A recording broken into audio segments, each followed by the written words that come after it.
I was staring at the legal papers in my hand, my coffee growing cold on the rustic wooden table I had built myself, when I realized that someone was actually trying to sue me for something I never agreed to in the first place. The envelope had arrived at my off-grid cabin in rural Montana, about 40 miles outside of Missoula, delivered by a process server who had clearly struggled to find my place down the unmarked dirt road. The lawsuit claimed I owed 3 years of unpaid homeowner association dues, plus penalties and legal fees, totaling just over $18,000. The problem was, I had never joined any HOA, never signed any agreement, and had specifically bought this land because it was far away from exactly this kind of bureaucratic nonsense. My name is David Richardson, and I had moved to Montana 5 years ago after spending 15 years working as a software engineer in Seattle. The city had worn me down, the constant noise and crowds, and the feeling that I was just another cog in a massive machine.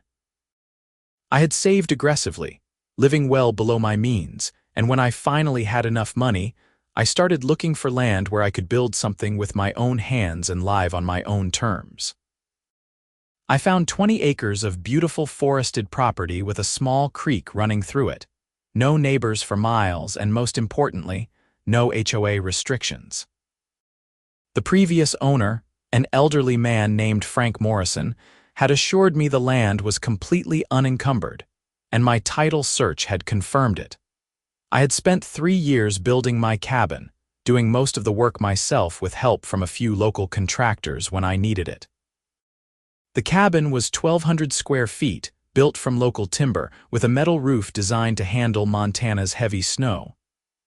I had installed solar panels, a battery bank, a propane tank for backup heating and cooking, and a well that provided crystal-clear water. My septic system was properly permitted and installed by a licensed professional. Everything was legal, inspected, and paid for. I had done everything by the book because I did not want any problems down the line. The letter came from something called the Mountain Vista Property Owners Association, which I had never heard of.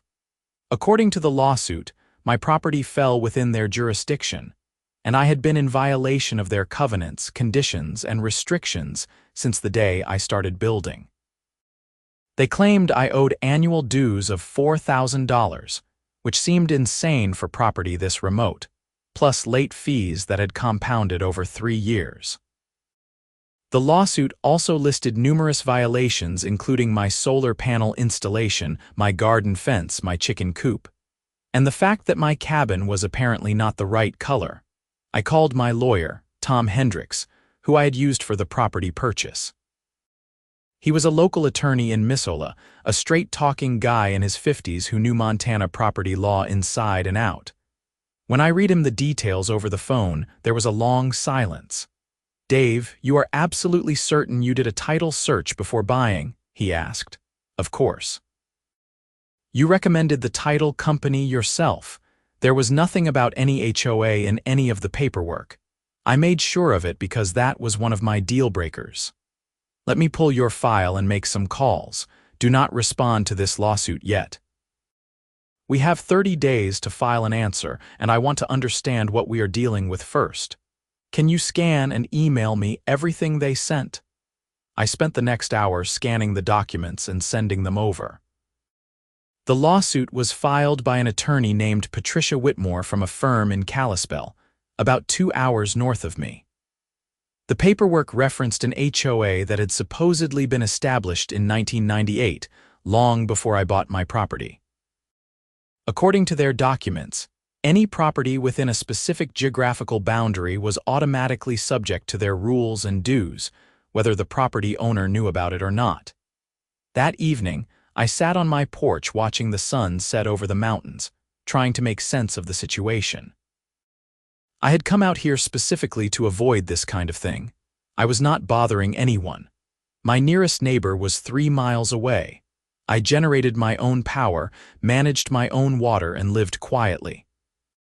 I grew vegetables, raised chickens for eggs, and occasionally hunted deer and elk during the appropriate seasons with proper licenses. I was the opposite of a problem neighbor. 2 days later, Tom called me back. "Okay, I have got some information and you are not going to like it. This HOA does exist, and they did file their CCRs with the county back in 1998. However, there is a problem with their filing. The legal description of the area they claim jurisdiction over is vague and possibly inaccurate. More importantly, your title insurance should have caught this. I talked to the title company, and they are reviewing their records. So what does that mean for me right now? It means we fight this.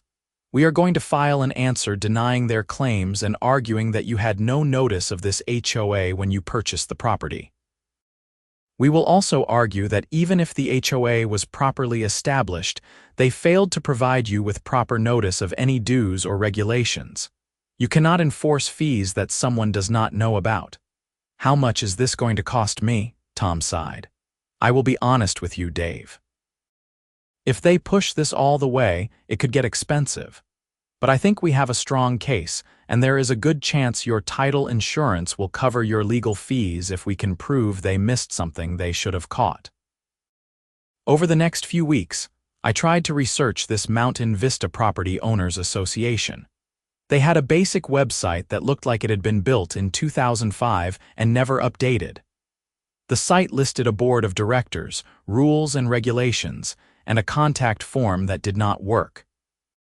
The listed president of the HOA was a woman named Cheryl Patterson. I found her on social media and learned she lived in a development about 15 miles from my property, in an area that actually looked like a traditional subdivision with houses close together on manicured lots. I decided to try to talk to her directly before this legal battle escalated further. I found a phone number listed in an old community newsletter archived on their website and called it. A woman answered on the third ring. "Hello. Hi, is this Cheryl Patterson?" "Yes, who is this?" "My name is David Richardson. I own property off Highway 200, and I received a lawsuit from the Mountain Vista HOA claiming I owe dues. I was hoping we could talk about this before spending a bunch of money on lawyers." There was a pause, and I could hear her voice shift into what I could only describe as confrontational mode. "Mr. Richardson, you have been violating our community standards for years. Multiple residents have complained about your property. You have refused to pay your dues, and you have ignored all of our notices." "I never received any notices. I did not even know your HOA existed until I got sued. Can you tell me when you sent these notices?" "We have sent multiple letters to your property address." "It is not our fault if you chose to ignore them. I check my mail regularly. I never got anything from you until the lawsuit. Look, can we meet in person and talk about this? Maybe there has been a misunderstanding." "There is no misunderstanding. You are in violation and you will pay what you owe. If you had wanted to avoid legal action, you should have responded to our notices and come into compliance." "Goodbye, Mr. Richardson." She hung up before I could respond. I sat there holding the phone, frustrated and confused. This did not make any sense. Why would an HOA suddenly come after me for dues I had never been billed for? And how could I be violating standards I had never been informed about? Tom filed our answer to the lawsuit, denying all of their claims and asserting multiple defenses. We argued that I had no notice of the HOA, that the CCRs were improperly recorded, that they had failed to provide proper notice of any violations, and that their attempt to collect 3 years of back dues was unreasonable. We also filed a counterclaim against the HOA for harassment and abusive process. 2 months after the initial lawsuit, I was required to appear for a deposition at Patricia Whitmore's office in Kalispell. Tom came with me, and we drove up on a cold March morning. The law office was in a modern building downtown, all glass and steel, very different from the rustic Montana landscape surrounding it. Patricia Whitmore was in her 40s, dressed in an expensive suit, with the kind of polished appearance that suggested she handled high-end clients. She greeted us professionally, but coldly. Cheryl Patterson was already there, sitting in the conference room with her arms crossed. She looked exactly like I had imagined from her social media photos. A woman in her early 50s with an aggressive blonde bob, wearing what looked like expensive casual clothes, with an expression that suggested she smelled something unpleasant. The deposition started with basic questions about when I bought the property, how I found it, what due diligence I did. I answered everything honestly and provided documentation showing my title search, my deed, and all of my building permits. Then Patricia started asking about my cabin and my property improvements. Mr. Richardson, when you installed solar panels on your cabin, did you seek approval from the Mountain Vista Architectural Review Committee? No, because I was not aware the HOA existed. But if you had been aware, would you have sought approval? Tom interjected. Do not answer that. It is a hypothetical and not relevant. Patricia made a note and continued. Are you aware that your solar panels are visible from the county road? I guess so. I mean, they are on my roof. But I am not sure why that matters. They are legal and properly installed. They are unsightly and detract from the natural aesthetic of the area. That is your opinion. I think they look fine. Cheryl leaned forward. You also have a chicken coop that violates our livestock restrictions. I have 6 chickens. They are quiet, well-maintained, and completely legal under county regulations. They attract predators and create noise. They are chickens, not roosters. They barely make any sound, and predators are part of living in Montana. We have bears and mountain lions out here. That is just reality. The deposition went on for 3 hours, covering every aspect of my property. They complained about my garden fence being the wrong style, my cabin being too rustic-looking, my gravel driveway needing to be paved, my lack of landscaping, and even the fact that I had a woodshed visible from my driveway. Everything about how I lived seemed to offend them. At one point, I asked Cheryl directly, "Can you explain to me why your HOA believes it has jurisdiction over my property? My land is miles away from your subdivision," she responded with a smug smile.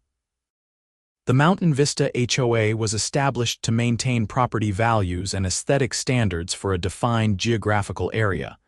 Your property falls within that area according to the CCRs filed with the county. But I was never notified. How is that fair? Ignorance of the law is not a defense, Mr. Richardson. After the deposition, Tom and I grabbed lunch at a local diner. He looked concerned but not defeated. They are aggressive, but they have problems with their case, he said. The biggest issue for them is the notice requirement. Montana law is clear that HOAs have to provide proper notice to property owners. They cannot just claim jurisdiction and expect people to magically know about it. Also, their CCRs are vague. I have been reviewing them, and the geographical description does not clearly include your property. So what happens next? Discovery continues. We are going to request all of their documents, including any alleged notices they claim they sent you, their financial records showing how they spend dues money, and documentation of their jurisdiction. I also want to depose Cheryl and find out more about why they are suddenly coming after you. Over the next few months, the legal battle intensified. Discovery revealed some interesting facts.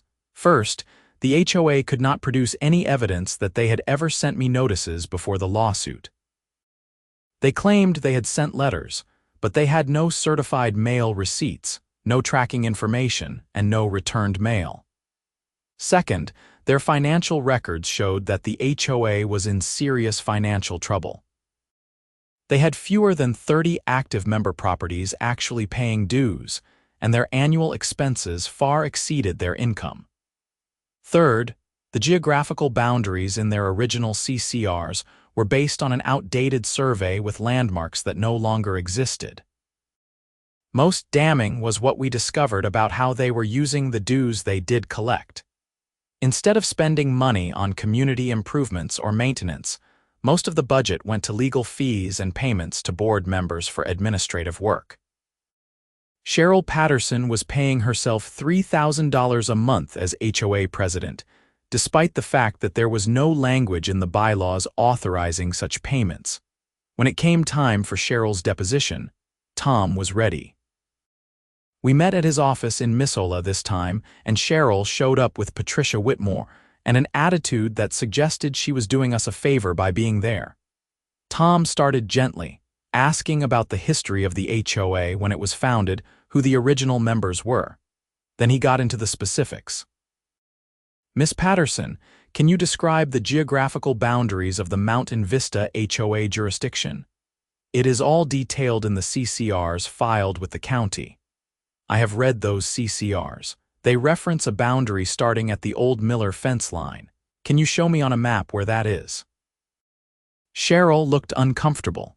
It is in the general area of the subdivision. But Mr. Richardson's property is not in the general area of the subdivision. It is several miles away. So how does your HOA have jurisdiction over his land?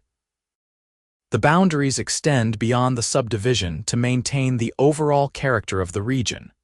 Who determined these boundaries?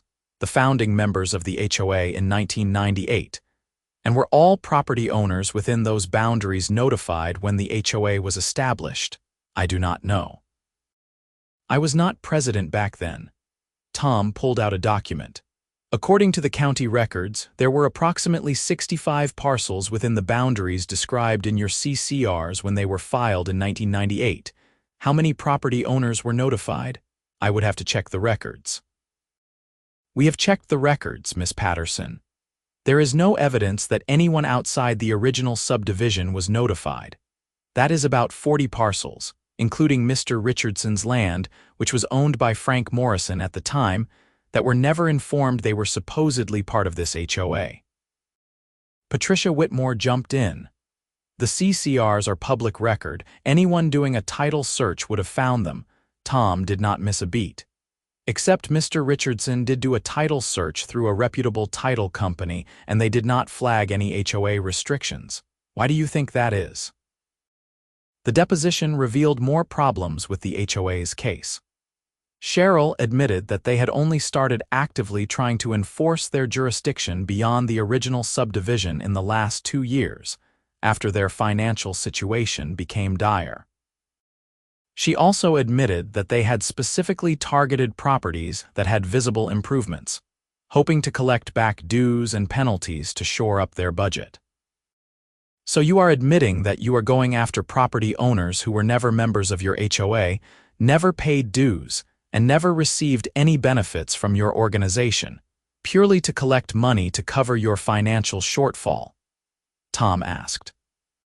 We are enforcing the CCRs as they were properly filed, Cheryl responded, but her voice had lost some of its confidence. After the deposition, Tom was optimistic. They have a weak case and they know it. I think they were hoping you would just pay to make this go away. But now that we are fighting and exposing their problems, they are in a tough spot. I am going to file a motion for summary judgment, arguing that they have no jurisdiction over your property. The motion for summary judgment was filed in late May. We argued that the HOA's CCRs were improperly applied to my property, that I had received no notice and therefore could not be bound by their rules, and that their attempt to collect 3 years of back dues without ever providing services or notice was unconscionable. We attached all of the evidence from discovery, including the financial records showing their misuse of funds and Cheryl's admission that they were targeting properties for revenue. The hearing was scheduled for July in the Lake County District Court in Paulson, Montana. Judge Margaret Thornton was presiding, a no-nonsense judge in her 60s with a reputation for fairness but little patience for frivolous lawsuits. The morning of the hearing, I put on the one suit I owned and drove to Paulson with Tom. The courthouse was an older building with that classic Montana architecture, wood and stone, surrounded by mountains. Inside, Patricia Whitmore and Cheryl Patterson were already there, along with 2 other people I did not recognize who turned out to be other HOA board members. Judge Thornton called the case and asked for opening statements. Tom went first, laying out our argument clearly and concisely. He explained that I had purchased property with no knowledge of any HOA, that the title search had not revealed any restrictions, and that the HOA had never provided notice or services. He emphasized the financial problems of the HOA and their admitted targeting of properties for revenue collection. Patricia Whitmore countered by arguing that the CCRs were properly filed public documents, that I should have known about them, and that the HOA had a right to enforce their rules and collect dues from all properties within their jurisdiction. She claimed that my cabin and improvements were visible from public areas and negatively impacted property values in the region. Judge Thornton listened carefully, reviewing the documents both sides had submitted. Then she started asking questions. Miss Whitmore, can you explain to me how your client provided notice to Mr. Richardson about the HOA dues and requirements? Your Honor, the CCRs are public record. They were filed with the county in 1998. That is not what I asked. Did your client ever directly notify Mr. Richardson that his property was subject to HOA dues and regulations? We sent letters to his property address. Do you have proof of that? Patricia hesitated. We have records that letters were sent, but we do not have certified mail receipts. So you have no actual proof that Mr. Richardson received any notice before you filed this lawsuit.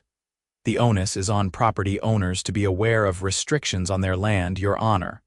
Judge Thornton frowned. Counsel, I have reviewed the title insurance policy that Mr. Richardson obtained when he purchased his property. That policy should have revealed any HOA restrictions. The title company found none.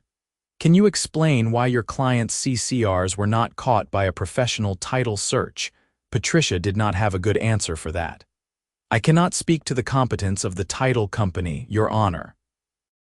The judge then turned to the issue of jurisdiction. Miss Whitmore, I have reviewed the CCRs your client filed in 1998.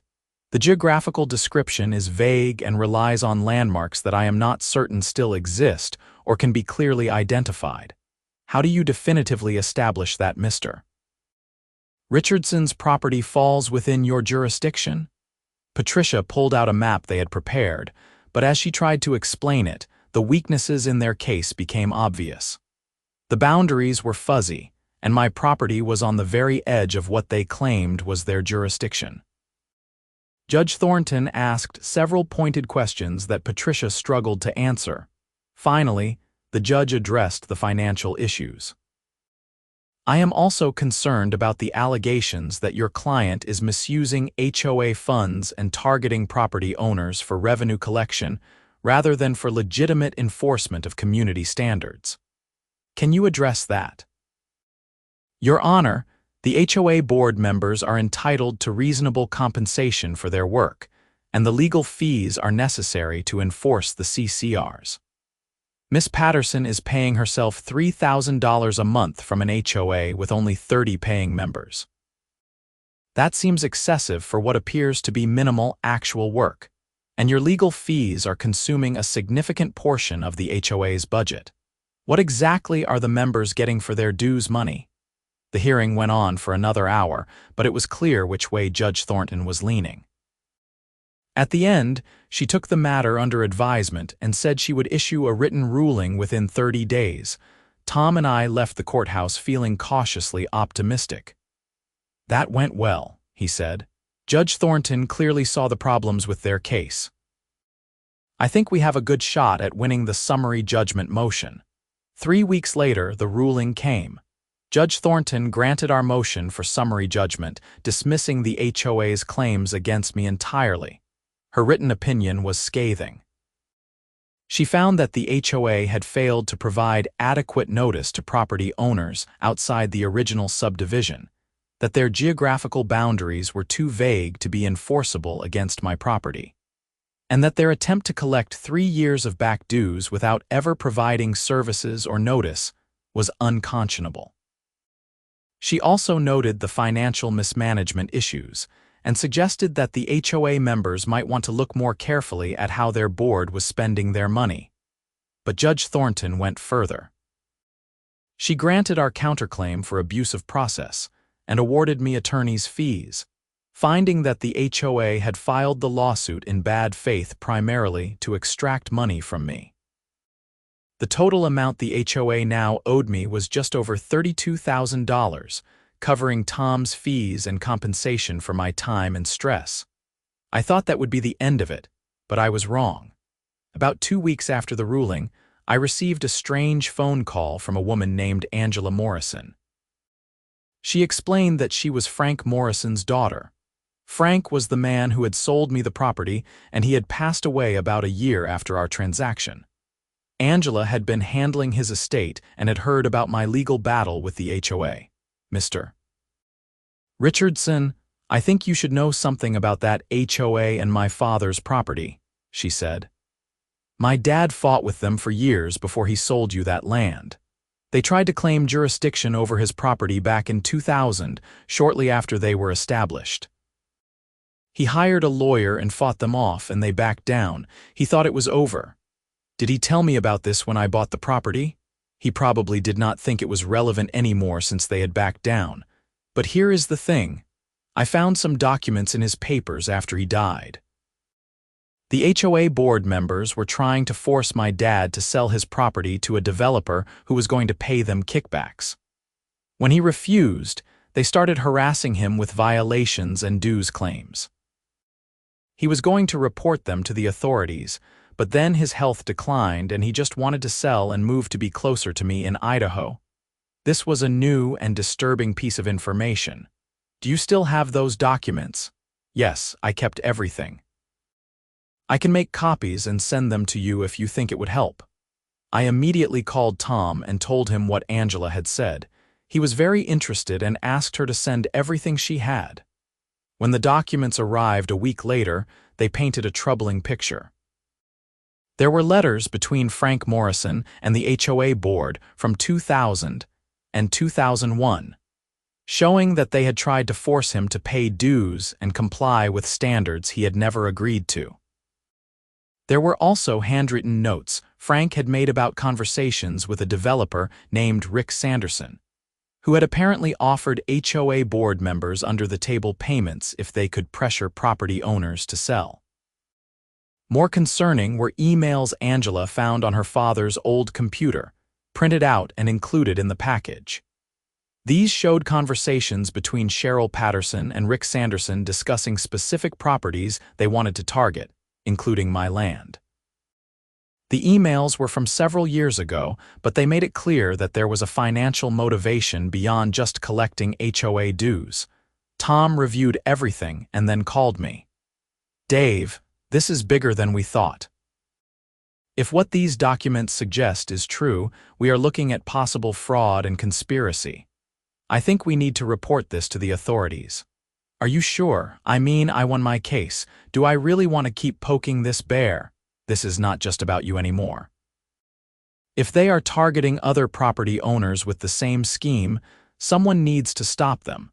And frankly, if there is criminal activity involved, it could affect your case too. They might try to appeal the judgment or find other ways to come after you. I thought about it and realized Tom was right. This was not just about my property anymore. If Cheryl Patterson and the HOA were running some kind of scheme to pressure property owners for the benefit of a developer, other people could be affected. Tom contacted the Montana Attorney General's office and the Lake County Sheriff's Department. He provided them with all of the documents Angela had sent, along with the financial records we had obtained during discovery. The authorities were interested, particularly when they saw the emails between Cheryl and the developer. Over the next few months, an investigation unfolded that I was mostly not privy to. I gave a statement to investigators, provided all of my documents, and then waited. Tom heard through the legal grapevine that other property owners had come forward with similar stories about the Mountain Vista HOA. Apparently, once word got out about my successful lawsuit, several people who had been quietly paying dues or had been harassed by the HOA decided to speak up. In late October, nearly 9 months after I first received the lawsuit, Cheryl Patterson was arrested. The charges included fraud, theft by deception, and misconduct in office. According to the news reports, she had been collecting HOA dues and fees under false pretenses. paying herself excessive compensation, and working with a developer to identify and pressure property owners to sell their land. Rick Sanderson, the developer, was also arrested on related charges. The investigation revealed that Cheryl had been running the HOA as essentially a personal money-making scheme for years. She had convinced the other board members, who were mostly elderly and not paying close attention, that her salary was necessary and that the legal enforcement actions were legitimate. In reality, she was pocketing much of the money and using the HOA's legal authority to harass property owners on behalf of Sanderson, who paid her cash kickbacks for every property owner she successfully pressured. My property was valuable because it had creek access and was adjacent to a larger parcel that Sanderson wanted to develop into a luxury resort. He needed multiple properties to make his project viable, and I was one of the holdouts he had not been able to acquire. When I bought the land from Frank Morrison, Sanderson apparently convinced Cheryl to go after me aggressively, hoping I would give up and sell rather than fight an expensive legal battle. The scheme fell apart because I had the resources to fight back and Tom was thorough enough to uncover the financial irregularities. If I had just paid the $18,000 they demanded, they would have moved on to the next property owner and continued their operation. The criminal case moved forward through the winter. I had to testify at a preliminary hearing in January, explaining the timeline of events and how I had been targeted. Cheryl's attorney tried to argue that she had been acting in good faith as HOA president, but the evidence was overwhelming. The emails were particularly damning, showing clear coordination with Sanderson to target specific properties and discussing how to maximize pressure on owners. In March, almost exactly a year after I first received the lawsuit, Cheryl Patterson pleaded guilty to fraud and theft charges as part of a plea agreement. She was sentenced to 3 years in prison and ordered to pay restitution to all of the property owners she had defrauded, including me. Rick Sanderson went to trial and was convicted of conspiracy and bribery. He received a 5-year sentence. The Mountain Vista Property Owners Association was effectively dissolved. The remaining legitimate board members voted to disband the organization, and the few property owners in the original subdivision who had been paying dues were refunded their money from what little assets remained after the legal fees and restitution payments were made. As for me, I finally got the peace and quiet I had been looking for when I moved to Montana.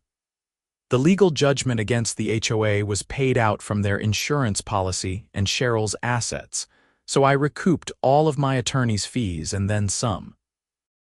Tom suggested I use some of the money to file an action to formally clear my property title of any reference to the HOA, which I did.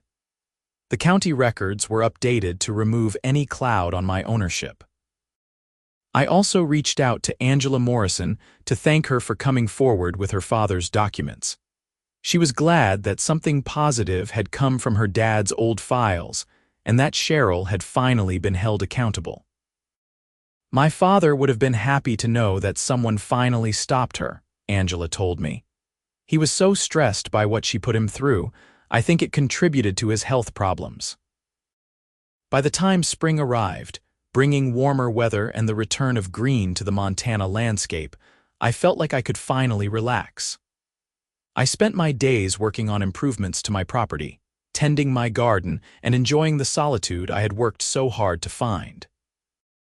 I had added a few more solar panels, expanded my chicken coop to include 10 hens now, and built a greenhouse where I could start seedlings earlier in the season. One afternoon in April, I was sitting on my porch watching the creek flow past my property when a truck came up my driveway. I did not get many visitors out here, so I was immediately curious. The truck pulled up and a man in his 30s got out, looking around appreciatively at the cabin and the land. "Can I help you?" I called out. "Are you David Richardson?" he asked. "I am. My name is Jake Miller. I own property about 5 miles south of here.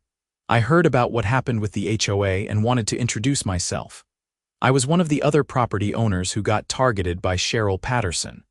I never took it as far as you did, I just paid them a few $1,000s to leave me alone. But after your case came out and she got arrested, I got my money back in the restitution. I invited Jake to sit down and we talked for a while. He was a carpenter who had moved to Montana for similar reasons as me, wanting space and freedom. He had been paying the HOA small amounts for 2 years, thinking he had no choice before learning about my lawsuit. I wish I had fought them like you did, he said, but I did not have the money for a lawyer and I did not know if I could win. I almost did not fight either, I admitted. If Tom had not been confident we had a good case, I might have just paid and moved on. Well, I wanted to say thank you, because you fought, a lot of us got justice. Cheryl Patterson was a bully and she was stealing from people. She deserved what she got. After Jake left, I thought about how much had happened in the past year.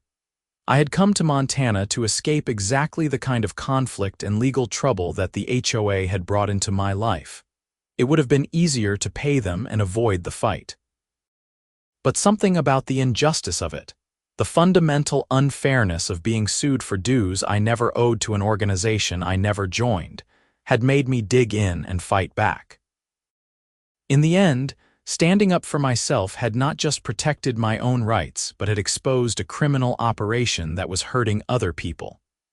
That felt good in a way that simply avoiding the problem never would have.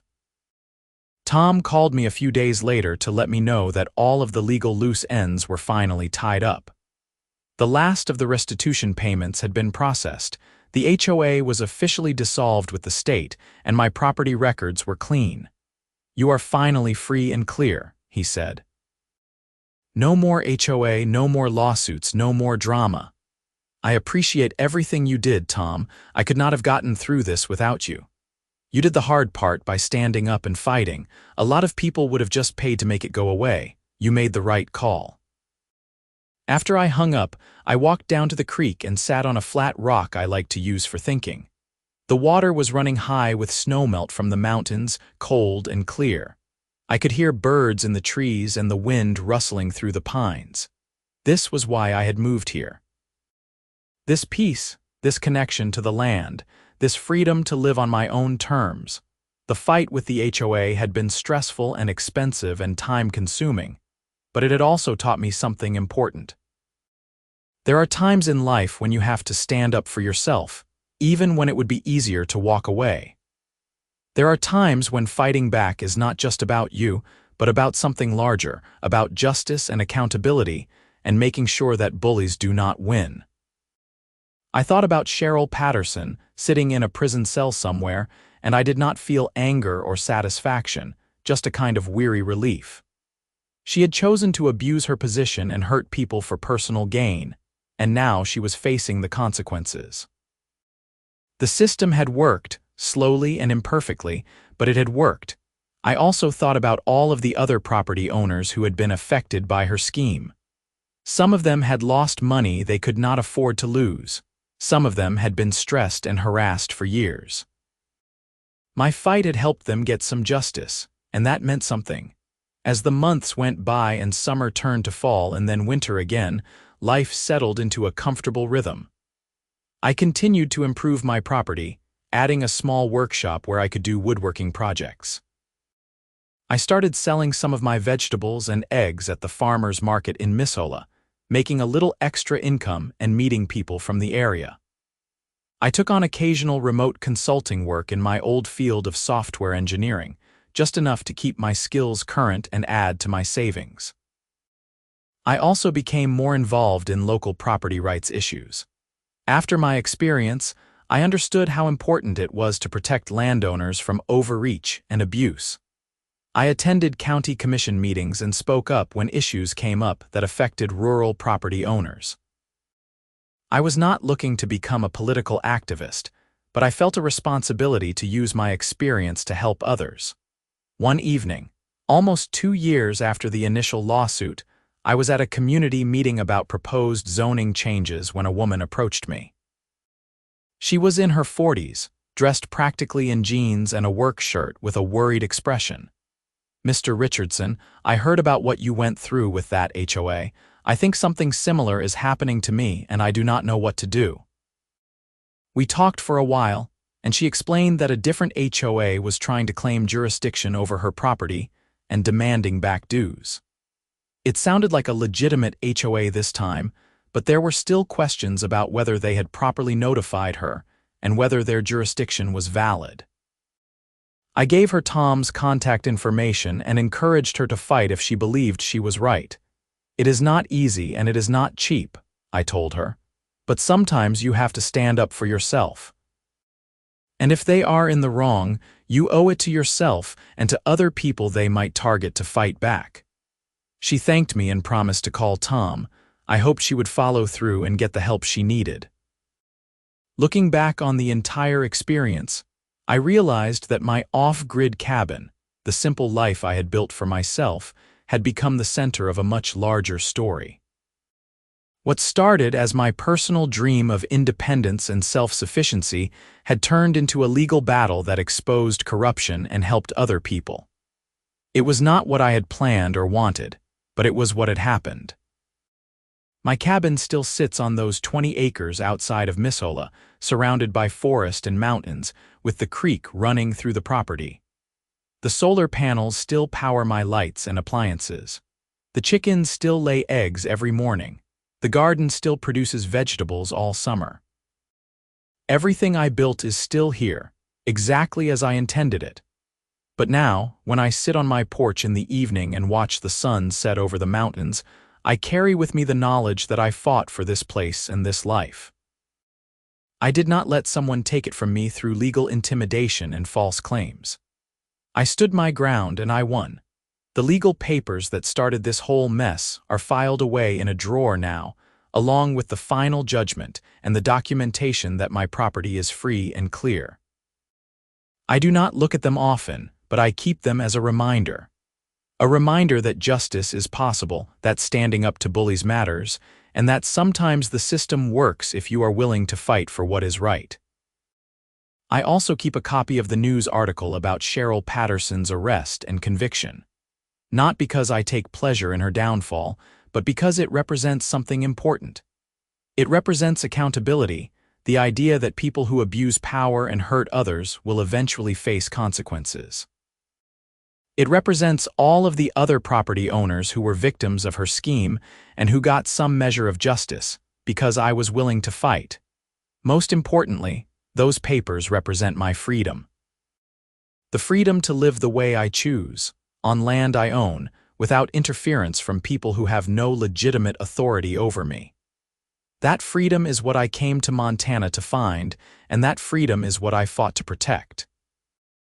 On quiet mornings when I am sitting on my porch with my coffee, watching the mist rise off the creek, I sometimes think about parallel universes. In one universe, I paid the $18,000 and avoided the whole legal battle. In that universe, Cheryl Patterson continued her scheme, hurting more people until maybe someone else finally stopped her. Or maybe she got away with it entirely. But in this universe, the one I am living in, I fought back. It cost me time and stress and energy, but it was worth it. Not just for me, but for everyone else who benefited from her scheme being exposed. I learned something important through this experience. Peace and solitude are not just about finding a remote piece of land and building a cabin. They are also about protecting that peace when someone tries to take it from you. They are about standing up for your rights and refusing to be bullied, even when it would be easier to give in. My off-grid cabin is more than just a place to live now. It is a symbol of self-sufficiency and independence, yes, but it is also a symbol of resilience and resistance. It represents my refusal to let someone else dictate how I live my life or extract money from me through fraudulent claims. The violations they claimed, the standards they said I was breaking, the dues they insisted I owed, none of it was real. It was all a construction, a scheme designed to separate me from my money and possibly my property. And when I challenged it, when I demanded proof and evidence and legal justification, the whole thing fell apart because it was built on lies. I think about that sometimes when I am working on my property. building something new or fixing something that needs repair. I think about how important it is to build on solid ground, both literally and figuratively. My cabin is built on a solid foundation with proper materials and good craftsmanship. My legal case was built on solid evidence and proper procedure. Both have stood the test of time because they were done right from the beginning. Cheryl Patterson's scheme was built on deception and false authority. It collapsed as soon as someone with resources and determination challenged it. That is the difference between building something real and building something fraudulent. The real thing lasts. These days, I occasionally give talks at community centers and local organizations about property rights and HOA issues. I never sought out this role, but people started asking me to share my story, and I realized that my experience could help others avoid similar problems or give them courage to fight back if they find themselves in the same situation. I always tell people the same things. Do thorough due diligence when buying property, get good title insurance, keep detailed records of everything, and do not be afraid to stand up for yourself if someone tries to take advantage of you. I also tell them about the importance of finding a good lawyer who knows the local laws and is willing to fight for you. Most importantly, I tell them that sometimes doing the right thing is hard and expensive and stressful, but it is still worth doing. Not just for yourself, but for everyone else who might be affected by the same problem. My story resonates with people because HOA issues are surprisingly common, even in rural areas like Montana, where you would not expect them.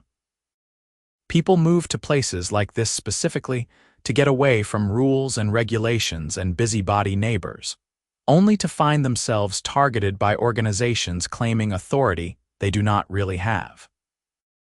The question I get asked most often is whether I would do it all again, knowing what I know now about how stressful and expensive it would be. The answer is yes, absolutely. Because the alternative, paying money I did not owe to people who had no legitimate claim to it, would have felt wrong every single day. It would have been a compromise of my principles, an acceptance of injustice, and I could not live with that. I also would do it again because fighting back led to Cheryl Patterson's scheme being exposed and shut down. If I had just paid, she would still be out there hurting people. Sometimes one person standing up can make a real difference, and that is a powerful thing. As I sit here now, more than 2 years after receiving that initial lawsuit, I can honestly say that I am at peace. The legal battle is over, the criminals are in prison, my property is secure, and my life has returned to the quiet simplicity I sought when I first moved to Montana. I wake up each morning grateful for this place, this life, and the freedom to live it on my own terms. The solar panels still catch the morning sun, converting it into power for my cabin. The chickens still cluck contentedly in their coop, providing fresh eggs. The garden still produces tomatoes and lettuce and beans and squash. The well still provides clean, cold water. The creek still flows past my property, constant and eternal. And I still sit on my porch in the evenings, watching the light change on the mountains, listening to the sounds of the forest and feeling grateful for every bit of it. This is what I fought for. This peace, this freedom, this life built by my own hands according to my own values. No one can take it from me now because I proved that I will fight to protect it. The story of my battle with the Mountain Vista Property Owners Association has become local legend in some circles. People refer to it when discussing property rights issues or HOA problems. Some people see me as someone who stood up to bullies and won. Others probably think I was difficult and should have just paid to avoid the conflict. I do not worry too much about what people think. I know what happened, I know what was right, and I know that I made the right choice. In the end, this whole experience reinforced something I already believed. That independence and self-sufficiency are not just about practical skills like building cabins and growing food. They are also about having the courage to stand up for yourself when necessary, and the wisdom to know when a fight is worth fighting. My off-grid cabin, perched on 20 acres of beautiful Montana land, represents more than just a dwelling. It represents a choice about how to live, a commitment to certain values, and a willingness to defend those choices and values when they are threatened. It represents freedom in the truest sense, not just the freedom to live as I choose, but the freedom that comes from protecting that choice against those who would take it away. As the sun sets on another day, painting the sky in shades of orange and purple and pink, I raise my coffee cup in a silent toast to this place, this life, and this hard-won peace. Tomorrow I will wake up and do it all again, living simply and freely on my own terms, in the cabin that no HOA could take from me.